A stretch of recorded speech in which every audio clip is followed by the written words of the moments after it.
Mesdemoiselles, Mesdames et Messieurs, bonjour. Je vous souhaite la bienvenue à l'Institut français de Madagascar. Nous sommes réunis aujourd'hui pour assister à la 4e conférence du cycle de conférences Jodi, organisée par l'AENA. Afin de garantir au bon déroulement de cette conférence, je vous prie, Mesdames et Messieurs, de toujours respecter les gestes barrières. Tant que vous serez dans la salle, portez toujours votre masque. Je vous remercie. Notre conférence d'aujourd'hui sera divisée en 3 parties. Dans un premier temps, nos panélistes interviendront chacun sur leurs sous-thèmes respectifs. S'ensuit, dans la deuxième partie, place à vous, très cher public, de prendre la parole en partageant vos idées, vos impressions, vos expériences. Nous allons terminer cette conférence par une série de questions-réponses. Ils sont jeunes, ils ont des idées, et aujourd'hui, ils vont mettre corps à leur courage et leur volonté pour nous parler d'un sujet très méprisé. Ils nous viennent des clubs de débat et d'éloquence pour nous véhiculer leurs idées avec prestance. Langue et identité malagasy face aux cultures étrangères, quelle perspective? Tel est le thème de notre conférence en cet après-midi. Nos panélistes méritent d'être introduits avec les plus nobles des présentations. Sans plus attendre, permettez-moi de vous présenter notre premier panéliste. Il s'appelle Stéphane, il vient de l'ISCAM et il est membre du club Métroman. Stéphane est un jeune malagasy grec de 18 ans.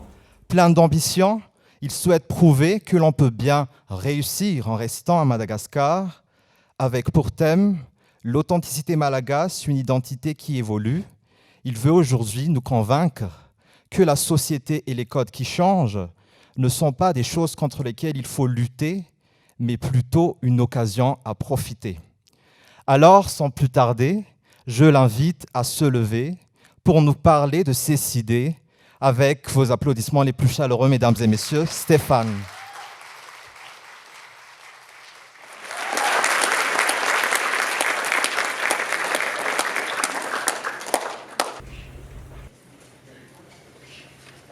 Bonjour à toutes et à tous. Nous sommes donc ici pour parler de la langue et de l'identité malagasy face aux cultures étrangères et des perspectives que cela nous ouvre. J'ai donc décidé d'aborder ce thème à travers celui-ci, l'authenticité malagasy, une identité qui, selon moi, évolue.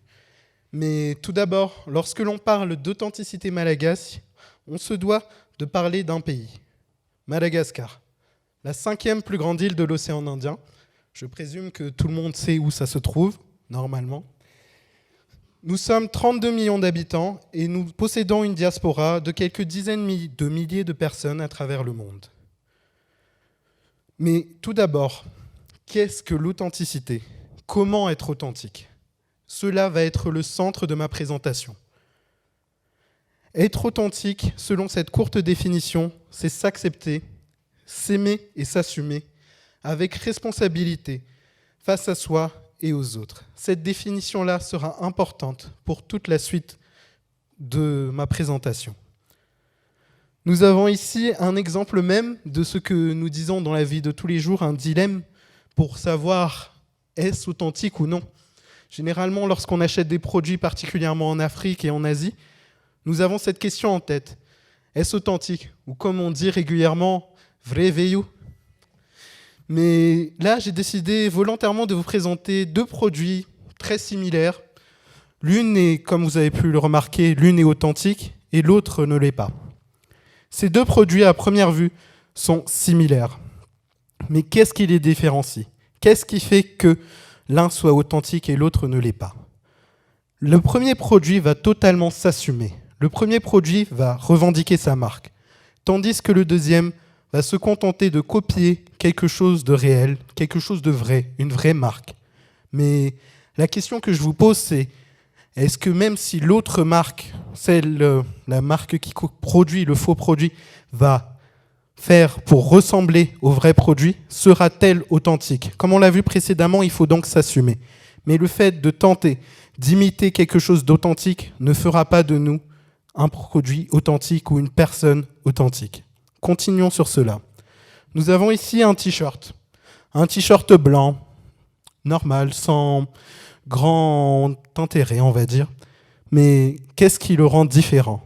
C'est ce petit logo à gauche de la marque Lacoste ici, qui va en faire son identité, qui va revendiquer son identité. On est d'accord pour dire que ce t-shirt-là est authentique. Continuons.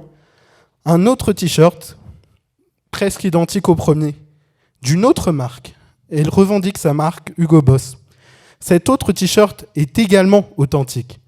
Les deux t-shirts se ressemblent, mais ils sont tous deux identiques et ils ont tous deux une identité différente. Continuons toujours sur cette explication-là. Une marque de voiture, Lamborghini. Tout le monde la reconnaît, les passionnés de voitures, une marque de luxe, de prestance.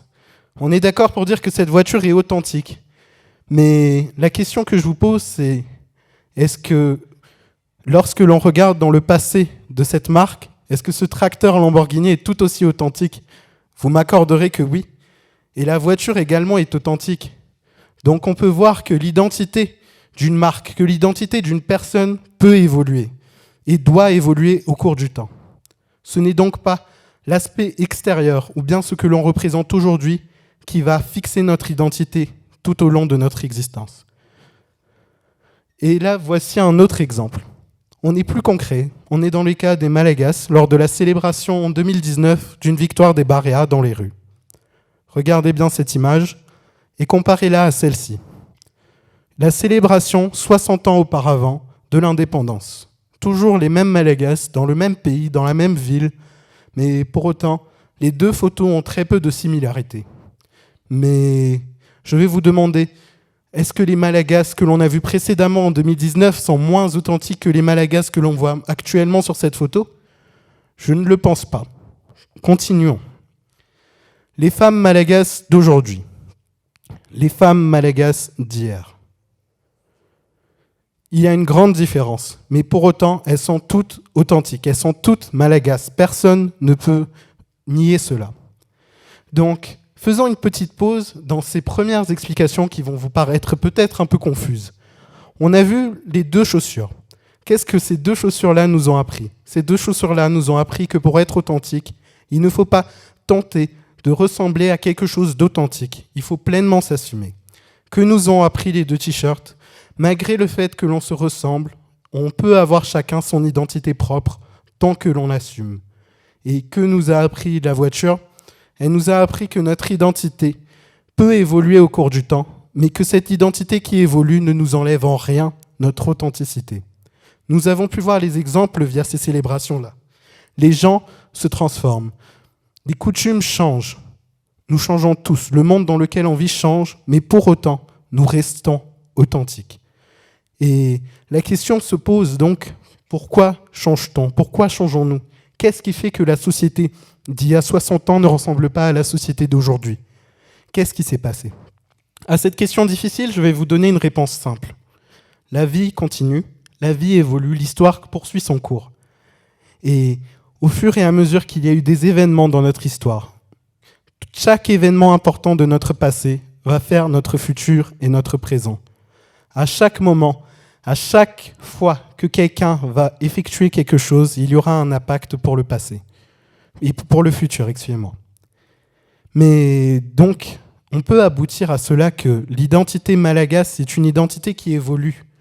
Mais qu'est-ce qu'on peut en déduire? Selon moi, le changement et l'évolution sont des signes de vie. Pourquoi je dis ça?